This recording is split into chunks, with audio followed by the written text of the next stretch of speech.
होई गेलौ सदिया गे जनुआ पियावा तोरा कतना माना हो। होई गेलौ सदिया गे जनुआ पियावा तोरा कतना माना हो।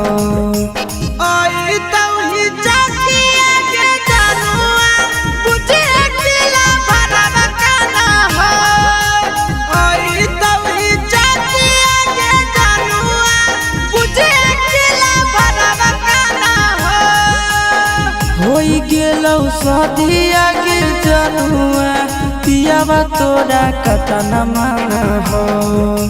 होई गेलौ सदिया गे जनुआ पियावा तोरा कतना माना हो।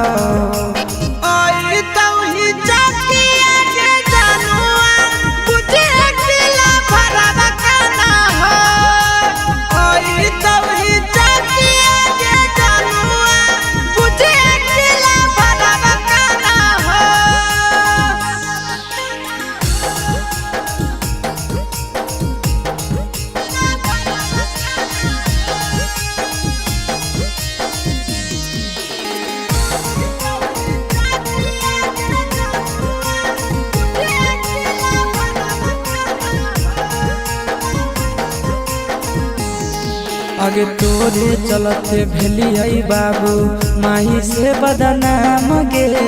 काटी के कर जावा सोना लिखलियो नाम गे। तोरे चलते भेलियै माई बाबा से बदनाम गे। काटी के कर जावा सोना लिखलियो नाम गे। हमर करल प्यार गे रानिया नैहर ससुरलिया जाना हो। हमर करल प्यार गे रानिया नैहर ससुरलिया जाना हो।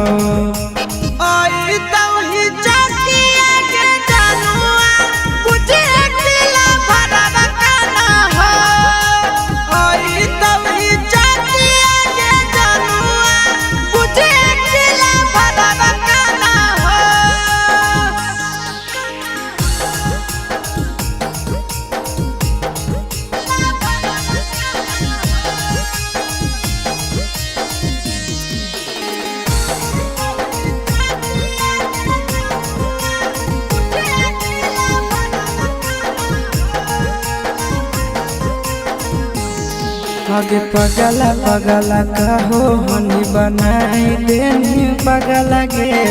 कबने जन्म के करे जानकार देनी बदला गे। पगला पगला कहो हनी बनाई देनी पगला गे। कौन जन्म के सोना निकाल लेनी बदला गे। हमर दिहल निशानी आगे करे जावा पियावा तोरा अभियो पहचाना हो। हमर दिहल निशानी आगे करे जावा पियावा तोरा अभियो पहचाना हो।